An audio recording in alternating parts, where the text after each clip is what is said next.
sometimes progress is the W. Like maintaining in some seasons is winning.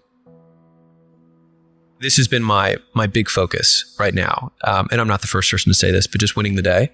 And Bill Ackman had this hard season where he was getting divorced. He just lost $4 billion. And he was not him today. He was earlier on his career. So, I mean, it was just the worst. And it was just a terrible slog. And he said one of the difficult parts about that period is that there was no one thing that was like, oh, I can tackle this today. Like you're not going to finish the divorce today. You're not going to undo the $4 billion loss today. And so it's like when you have these larger, more complex negative things that do scale, it's like, how do you navigate through that? And for anyone who's listening right now, it's like, maybe it's the bad breakup, or maybe you're getting divorced, right? Or maybe it's like the business isn't working the way you want. It's like, and there's like 10 things that you have to fix. And so he had this very tactical advice, which I liked a lot, which is he just tried to make progress, and that was it. And he said, in a day, it's almost negligible, right? But at 30 days, you're like, okay, I moved this. And at 90, you're like, wow. Does this mean that our mood is still being dictated by circumstance? Yes, I'll be honest. Yes, it does. But I think many of us have this ideal. We love to be in a great mood in the absence of things to be in a great mood about. But I had this one great podcast today. I'm going to make that thing the thing that's making this a great day. And then if I can make that great day, then maybe it can be a great week. And then trying to expand those, basically like let those good moments eat up the season in actively trying to minimize all the down things and super, super focus on those moments and be like, cool, I had that good moment. That's my day. Day's made. And I'm trying to even say that more. Basically, I've had to recalibrate my entire scale to how little of a thing can happen that makes my day. How little of a thing can happen that makes my week. How little of a thing can make my month. How crazy would it be if a year from now I say, that was a great year. I'm putting a huge amount of my discretionary effort into this because it's my belief that right now, what will prevent me from achieving my ultimate goals, because that motherfucker's not gone, is running out of steam because I don't need to do this. Like, I don't need to work this hard. I'd prefer to make the ride more enjoyable. Realize it never mattered to begin with. What's that? If you want it all, life will give you nothing.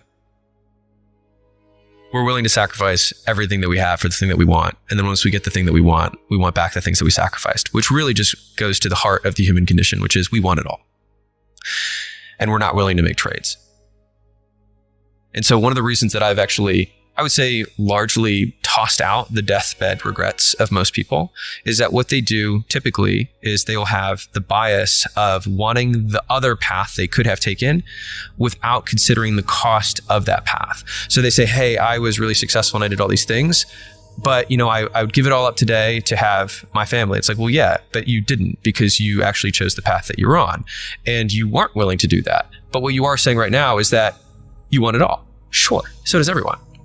And so I've had a few moments of clarity over the last year or so, but we want everything without the cost, and everything has a price, and you will never be able to get the sufficient price tag paid on everything to achieve a modicum of success in any domain unless you are willing to trade from another. And I think that has significantly minimized my regret. We give up our 20s for our 30s. We give up our 30s for our 40s, our 40s for our 50s, and we trade everything we achieved in our 30s, 40s, and 50s to get back to our 20s. We give up the thing we have most of for the thing that we have least of. And we give up the thing that we want for the thing that's supposed to get it.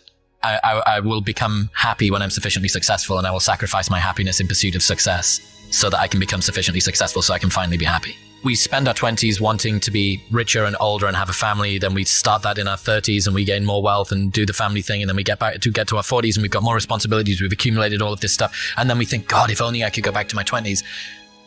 But you were fucking miserable in your 20s.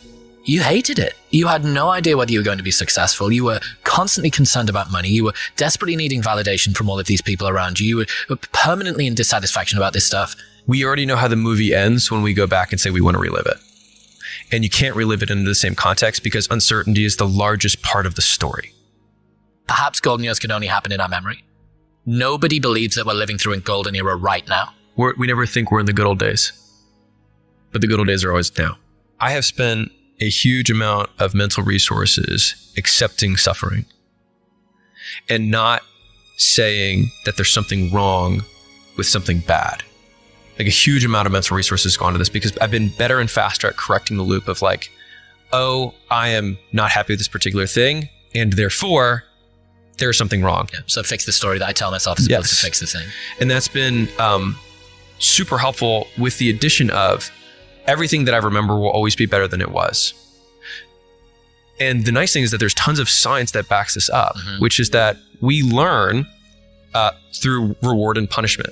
Punishment fades with time, no matter how bad it was. Like you get drunk, you get hungover, you say, I'll never drink again. 7 days later, you're out drinking again. Why? The punishment of the hangover fades quickly.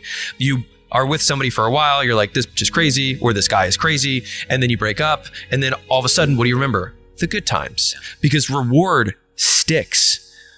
And in some ways, there's a little bit of a hopeful message there, which is that when you look back on your life, you will disproportionately remember the good times, but it only becomes a problem if you limit the present, which is the only thing you've ever actually lived in. When I think about a business and I want to grow it, for example, I would think, okay, what are all the things that can destroy this business? And this is Charlie Munger, this isn't me. But basically he says, invert, always invert. And Einstein said that too. And it's because like you get to use this way stronger horsepower engine of like, how do I grow my business? You could obviously think that way, but the alternative would be like, how would I absolutely destroy this business in the fewest possible moves? And then when you list out those moves, you're like, cool, now let's do the opposite of that. And that has been, honestly, some of the sources of my greatest kind of creative moments have come from these apparently obvious things that would kill us. Well, what if we did the even more obvious thing and did the opposite of what would destroy us? And it's worked better than I deserve. Figure out what you want. Ignore the opinions of others. Do so much work, it would be unreasonable that you fail. Realize it never mattered to begin with. Help others once you get there. You've already achieved the things you said would make you successful. Yeah, the first 5 steps there is is basically my master life plan. I had a pretty terrible first out of college experience of work, but from that I learned some of the most important life lessons that I still take to this day. And that boss particularly said one thing to me one day. She said, figuring out what you want is 99% of it. She said, once you know what you want, getting it's the easy part. And I kind of adopted that as a worldview because it's like, once you're really clear, like this is what I want, then everything that's not that is what I'm willing to give up to get it. Now, that thing can change. And I think that's the part that people miss. And I think we should all have permission to change what we want in any given moment and not having basically sunk life bias of like, I put 10 years into this thing and that's okay. And that's what I needed to do at that time. And today I'm going to change everything. It's been super helpful for me to not think of my changes as permanent because it's allowed me to make such dramatic changes in my life or my business much faster than I think most people have been willing to, because there's this weight of forever on top of everything. Like I can do this for today and tomorrow, if it still works, I will do it for tomorrow. And if 5 days from now or 25 days from now, if I work this way, I then say, you know what, I need a day. People are like, oh, he's burned out. It's like, I took a day because that's what I needed that day. And I think giving myself permission to have that freedom has allowed me to take significantly faster action because who am I apologizing to?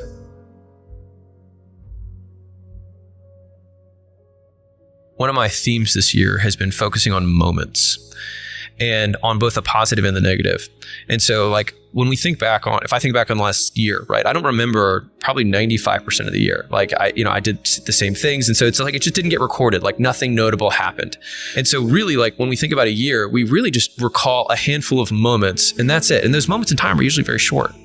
And so I've been trying to think about the bad, seasons as, well, maybe it wasn't a bad season. Maybe I had 5 bad days, or really 5 bad moments that I then thought about for the entire season and turned what would have otherwise been 5 minutes times 5 into an entirely bad year. It's like, okay, well, if we can do that in the negative, can we do in the positive, which is, obviously the thing to exercise. I thought about that. It's like, if I were to boil everything down, of all the skills that you can learn, if everything that we do eventually becomes irrelevant, then the single greatest skill that you can develop is being in a great mood in the absence of things to be in a great mood about. most people don't question someone who's in a bad mood. Like, I'm just in a bad mood. So it's like, well, if you can be in a bad mood for no reason, it's like, you might as well be in a good mood for no reason, because that one at least serves you. And so I've been trying to exercise, like, because there's, on one degree, there's like, let's count things to be grateful for. On the other side, it's like, why do I have to have things to be grateful for in order to be in a good mood? Like, why is trying to find things a requirement of being in that mood? Like, can I not find things and still choose to be in a good mood? Because I've certainly not had things to be in a bad mood about and been in a bad mood. And so I've been trying to flex that, which is like, sure, we can find things to be grateful for. And when those things pop up, yes, and of course it's a practice, you get better at it. But like, what if I could just be in a good mood? And so I've just tried to break that relationship between the two, because then it makes it contingent on something that I can find. To take this to the absolute extreme, why should I be grateful? Why should I be happy? Why do I demand of my life that I must be happy during it? I think it comes down to, I used the word control before. Basically, if you can predict, it means you can control. But if you can predict what's going to happen, it means that you know what the variables are and you can influence those variables, which you can influence the outcome. We have a set of behaviors or skills that will increase the likelihood of goal achievement, whatever that goal is. Being spiritual, being a good husband, whatever it is. These behaviors will do that. To increase the likelihood of me doing these behaviors, then I have to have more good stuff, less bad stuff. I will down that hill. Beyond that, what does anything that happened prior to this matter at all, insofar as it only works if I can use that same variable and then use it again to change my behavior yet again to be conducive to the goal. Expectation of life is that it's going to be, until I make the $1 billion, until I get married to the love of my life, until I get these things. You're just holding your happiness hostage until something great happens. What if something small could be something great? People only root for others at 2 times. First, when they're at the beginning of the race. Second, when they finish. Neither is when you need it. So you have to master the middle. The boring, exhausting, soul-crushing middle. That's where the winning happens, on your own. People will only cheer for you as long as you can't beat them at the game they value most. Friendly reminder that every person who doubts you is right until they aren't. It's a bug, not a feature. You know, at the very, very beginning, people say, I'm really excited for you that you're trying this thing out, right? And I noticed that everyone was very happy for me to try because I temporarily decreased my status. I actually became worse than them during that period of time. And then as soon as I achieved a level of success, which I then realized that their happiness for me was proportional to where they were on the ladder relative to me. And so as soon as I passed some people, then they stop being happy and then they start, saying bad things, right? And the people who were still always ahead were still like, keep it up, keep it up. And there's still people who have been that way my whole life. And I just wonder if and when I pass them, will they flip? I don't know. But also to the same degree, it was after you start the race, when you're in the thick of it, because you'll quickly pass the people who've done nothing. But then you have this long period of time where you don't catch up to the people who've been doing it for a long time. And that's the part where it's very lonely, because you don't have your initial posse. You have to leave them at some point. But then you don't get to the new group that's, way ahead and actually has some proof behind them that you can actually sit at the table. And so today, if I were to do something, I have tons of support, but I don't really need the support now. I needed it in the middle, right? In the many years that no one knew who Alex Hormozi was. And that's the hard part. And I think it's the story that Morgan Housel tells, which is that you just don't know how it's going to finish. And that's what makes it hard. It's the uncertainty of what if I give up everything that I've done in my life for nothing? And then all of a sudden, if I knew that, then I wouldn't be willing to make this trade. But in retrospect, when you do have the thing, you're like, of course I was, if I knew that this was going to happen, it's a sure thing now. I would happily make the trade. Yeah. But you don't know. And so you're just putting the money down and they're rolling it, but you get to find out if you hit black 5 years from now. It's why dealing with uncertainty is such a meta skill. And it's one that to be honest, it's one that I really suck at. I'm very, very not good at dealing with uncertainty. My required line of assurance in order for me to commit to a decision is incredibly high, which is why I've basically never failed at anything that I've done. All of the stuff that I've done, a string of incredibly slow but very reliable successes, is just because my required number of sort of justification points is very high. And in retrospect, it might look like it was a risk, but it's like, dude, I took so long to fucking make this decision. On the friend point, it's a painful realization that the small number of good friends want you to win in case you take them with you. And the large number of bad friends are scared of you winning in case you leave them behind. The best way to know who a real friend is how they react when you win. And when that happens, you'll realize how few real friends you really have. Many people were like, sure, good luck with that. But I knew that they just weren't really rooting for me. They were rooting for me to fail. They were rooting for me the wrong way. One of my rules is you should only take advice from people whose dreams for your life are bigger than yours are, which is a very small number of people. Sometimes it's your parents. Sometimes your parents really do have bigger dreams for you than you do. The people who are closest to you in the beginning, if they're like true, like actual friends, then you recognize that because they actually want you to win. And that's amazing. A lot of people don't have that. And so what I have felt, at least for me, was that when you're a little ahead is where the friction is. When you blow them out of the water and there's no question, like it's beyond reproach, they will do one of two things. They will either be really happy for you or they'll change the game that they're beating you at. That's great, but I'm in better shape. That's great, but my marriage is better, right? Like, or whatever, whatever game that they choose to play. People who doubt you will be right most of the time. And this further increases your uncertainty about the path that you're choosing to take. But on a long enough time horizon, most people who don't bet are guaranteed to lose. And so they get to win at being right more times than you get to win at being right. But what that equation doesn't take into consideration is intensity, which is, can I be so right one time that it makes all of the times that I was wrong irrelevant? And in the nature of life, the answer is yes, almost a resounding yes for just about every domain. Like, everyone can say that every person you've ever dated has sucked, and they can predict that you're going to break up until you find the person that you're going to marry. And in that moment, who fucking cares about the other 90 people that you went on dates with, or that everybody said was a bad idea, or that you have a bad picker, or you don't have a good taste? It's like, well, you're not marrying them. I date in a way that's different than you would prefer. Great, but I did end up finding this thing. The first thing that I ever did was an online fitness thing, and it kind of worked. And then I did my first gym, and it kind of worked. And then I started all these other side projects. I got distracted, and I didn't know. And the downside risk is significantly smaller and more frequent. It's both. You're more likely to lose, and it's more likely to happen more times. It's just that upside is uncapped. And I think about this one a lot. So there's this story of the guy. Do you know the guy who wrote Jingle Bells? No. So I didn't even know that was. I thought it was like Happy Birthday. I thought he was just gifted to humanity when we started. So there's this guy. He has the most tragic life you can imagine. Just like did nothing but failed. Was a failed everything, and his entire life was nothing. He just happened to write this small thing called Jingle Bells, and it has become, the number one song at Christmas time, like maybe globally. And I think about that life where it's like, what if I failed at everything, but then I have one thing that actually makes a permanent impact? I was like, would I trade that life for Aristotle's good life, where I amount to nothing, but the whole time was good? And this is just one of my eternal battles where I think with myself that I have no answer for, to be clear. But when I'm thinking through the periods where things suck, I'm like, well, maybe I'll get a Jingle Bells out of this. Mm-hmm. And maybe it'll just take 20 years longer than I thought. So not taking the shot is like saying, life, I don't want to scratch off this lottery ticket, but the lottery ticket's free. Yeah. Why would you not scratch it off and try it?